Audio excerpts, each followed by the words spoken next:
Okay guys, I have no clue how this is going to turn out because I've never actually set my camera up like this. And of course my kids start fighting in the background as soon as I turn the video on. But I have another haul for you guys and I decided let's put my head in it this time instead of just my hands. This is going to be a 3-part haul. There is 3 stores here and I am still waiting on 2 packages, one from Timberdoodle and one from Bookshelf Central, which is the book store version for Tapestry of Grace, because we have not gotten that part of our history curriculum in yet. And I am missing 1 package from Thrift Books that has 2 books in it from our curriculum, but it has literally been from Georgia to Illinois to like Arizona to Jacksonville to Georgia back to Orlando, all to get from Georgia to me. Kind of crazy, and so it hasn't gotten to me yet, so I just went ahead and I'm going to film this without those 2 books in it, and I'll tell you what those 2 books are when I get to the thrift books section of this haul. So I'm going to start out with the Amazon part of this order. If you're new to my channel, then I have a preschooler. Technically he is 21 months old. He'll be 2 when we start the school year. But he is doing preschool. He is what is called language precocious. He has a very extensive vocabulary for a 21-month-old. He has over 300 words, as well as knowing his alphabet, his phonetical sounds, and a bunch of other things. And so he is doing school work, per se. Nothing extensive, and he of course doesn't have to do it if he doesn't want to, but he sees brother doing it and then wants to. And then I have a son who will be a kindergartner this school year. Technically, if he was in public school, he would not start kindergarten until August 2018 because his birthday is 3 weeks after the cutoff. But he has already finished pre-K work and has finished kindergarten math and is moving into 1st grade math and is at kindergarten level or halfway through kindergarten level for all subjects. So we're going to just go ahead and start him in kindergarten and call this his kindergarten year, since he will turn 5 3 weeks into the school year. Doesn't make any sense to wait a whole nother year and have him be 3 weeks from his 6th birthday when he starts kindergarten. So for the Amazon part of the order, these were fill-in items. They were items that I either couldn't find elsewhere that I wanted, or that were considerably less expensive to order from Amazon. I do have Amazon Prime, so it makes sense to order what I can from there, but I prefer to order everything from one place if possible, so I don't have a million orders going on. So the first thing I have in this order is these. They are the little plastic counters with the metal ring around them. I needed the counting chips that were magnetic because we do have a magnet set that we're using for science, and it came with some, but it didn't come with that many, and I know that both of my boys will want to use it at the same time.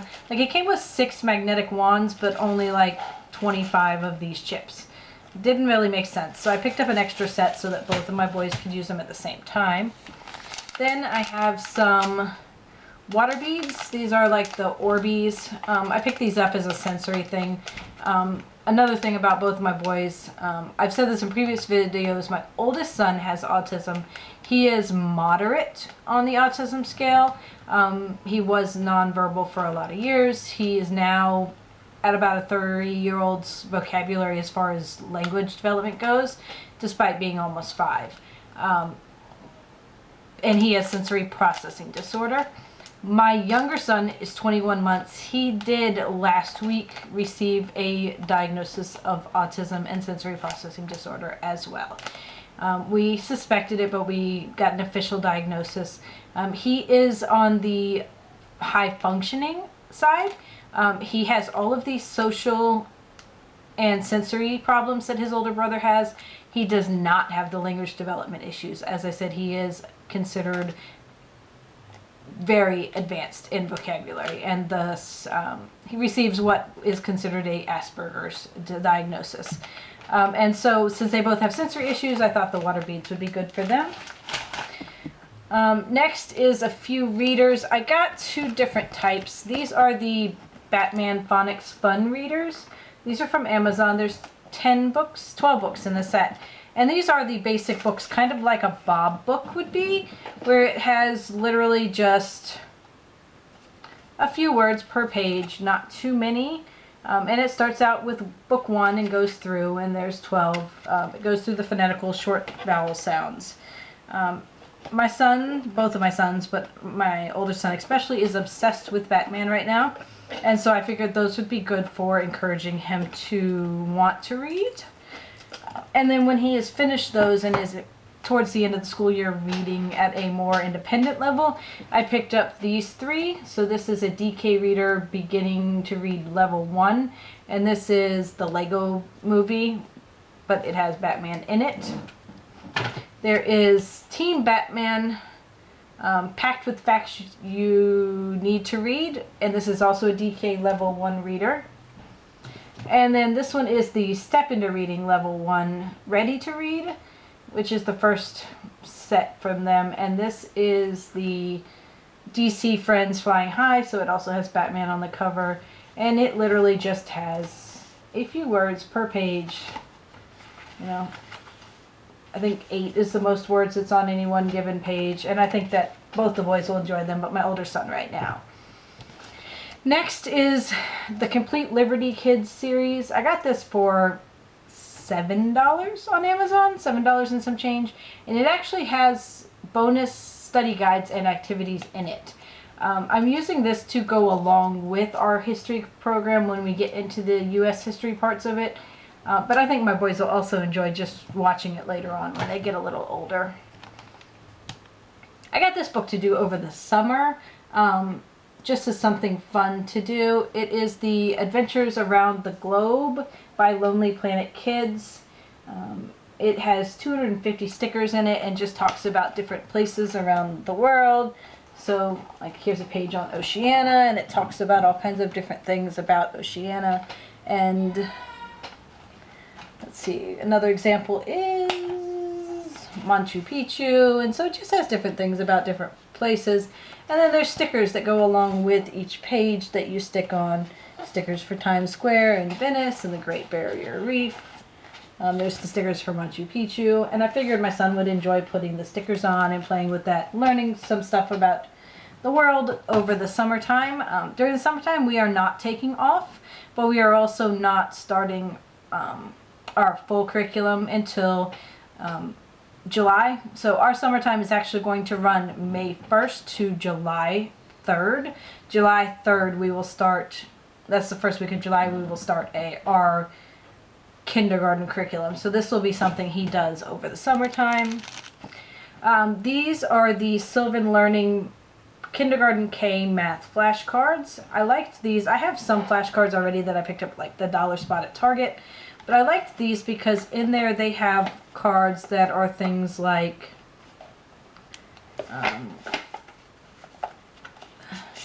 what numbers are missing. So here's one, 16 and 19 are missing. They have some that are like what doesn't belong, what comes next. Here's one comparing shapes, which one does not belong.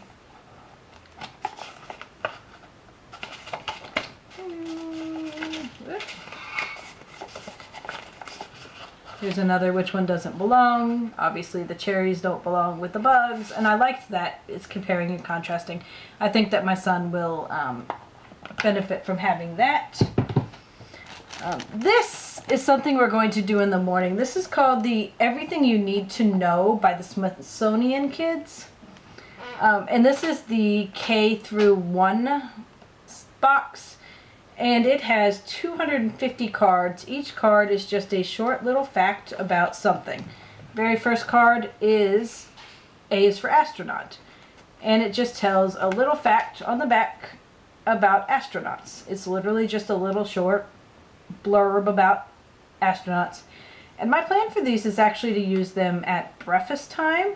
Each day we will pick a card and use that card to start a discussion. We'll talk about that day astronauts, or it has all 50 of the states in here, or around the world. There's things about money and opposite senses, animals, transportation, U.S. presidents, the weather, the human body, all kinds of things like that. And so what we'll do is go through and we'll each day just go through and talk about each one of these items. And that'll give us a good way to learn a little fact about something and start a discussion at breakfast time about things like that.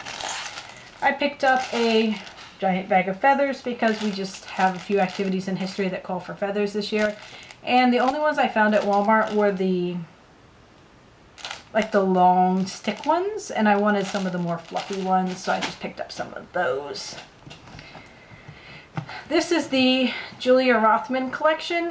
Pretty much everybody has seen the Farm Anatomy and Nature Anatomy books. I got the set because it also came with the Food Anatomy.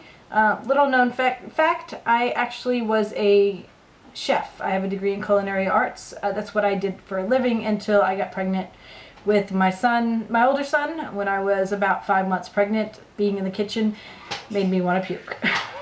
Every time I cooked anything, I wanted to be sick. And so I stopped working, and I've been a stay-at-home mom since. But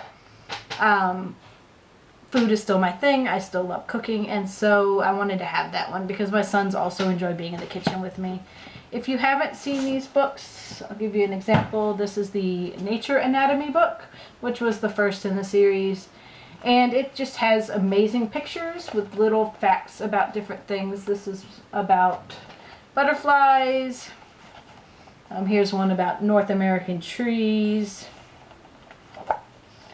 salamanders, just random things. And these books are what we will use as kind of like an encyclopedia when it comes to science. We do have a few encyclopedias you'll see in this haul as well, but they'll be just our kind of go-to to look at and see the different things that are in there. If you want to see some more on those or see a closer view of the other two books, let me know in the comments below and I will do another video on those. These are the Uncle Goose periodic table blocks. I've actually had my eyes on these literally forever. I've wanted them, I've had them on my baby registry, and I've kind of never been able to validate spending $34 on a set of blocks with a periodic table on them. But now that we're homeschooling, I figured while we're not specifically learning about the periodic table this year, we do have a little bit of chemistry in our science book that I'll show you later, and so I decided to pick these up, and the kids will probably just play with them. But when we do get to the time when we're actually learning the symbols and the atomic numbers for these, I figured these would still be good for my hands-on learners to learn with, so I picked them up. Next is for my preschooler this year for history. This is one of the books that we're going to use, which is a patriotic alphabet book.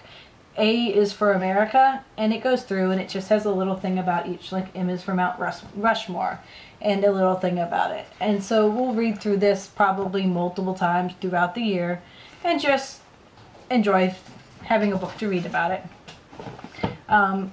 Here's another one just for his science type stuff. The very first book of Animal Homes. I like this book because it actually is a flip the flap book. So like here's a fish and you have to flip through and find his home where he would live. Or here is a bat and you go in and you flip through until you find the cave. The bat would live in the cave. And so I thought that was cool because you can learn about habitats as well as learn about what the animals are.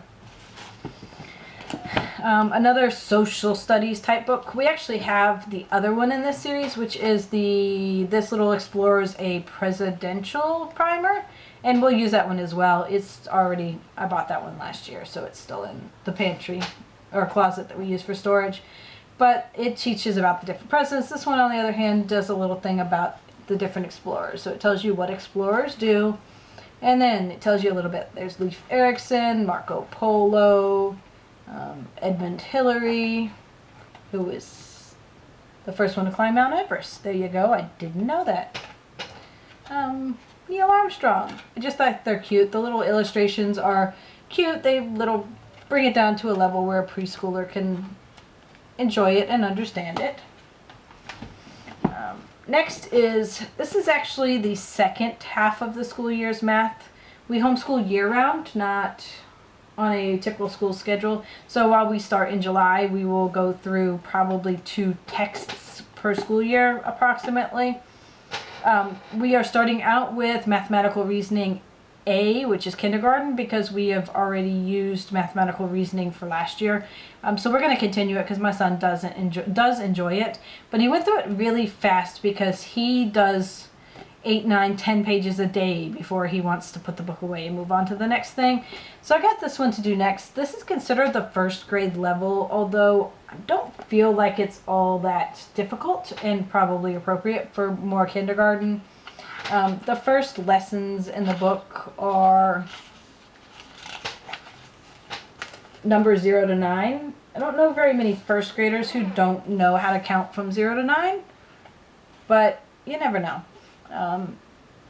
So, I mean, the first whole 2 chapters, I think, are all about that. Lesson 3 is introducing rectangles. See what I mean? The shapes are kind of, it's just things I feel like they would already know. My son does already know these things, so some of it will be a review, but like here's a quick look. He's just a little bit of introduction to addition and time and money. So the time and money he doesn't know yet, and so those we will enjoy using, but the rest of them, I think a lot of it will be a review, but we're going to work through it and then move on as we need to. And then the last 2 things in the Amazon haul. The 1-year devotions for preschoolers. So this is also going to be a breakfast time thing. We are literally just going to go through each day and do the reading that goes with that day. You know, it's a little paragraph with a little illustration, and then at the bottom it has my Bible verse and my prayer, and you just repeat those with your child. And we'll do one of these each morning, and then discuss those whatever the topic is, if they need to discuss it any further. And then the last thing in this is something that was in my order. I told you it was in my order from Rainbow Resources. I ended up canceling it because they did not have a date that it was going to be in. And I paid $10 more for it and ordered it, actually $13 more, and ordered it from Amazon. I hated to do that, but I just couldn't risk it not coming in time. And that is the Hug-a-Planet, or Hug-a-Earth, I guess is what it is, Hug-a-Planet Earth. I wanted this because it's soft and plush and squishy, but still politically correct. So it does have all of the United States on it and all of the countries and such. And I wanted to be able to have this for my kiddos. My children do have autism, so the likelihood of them throwing things is very high. So I just prefer something soft so that that doesn't happen. And due to the length of this video and as much I'm talking, I think I'm going to go ahead and split it into 3 videos and do the other one separately. So when you're done with this one, go ahead and click on the next one. If you like this video, go ahead and subscribe, and I'll see you later.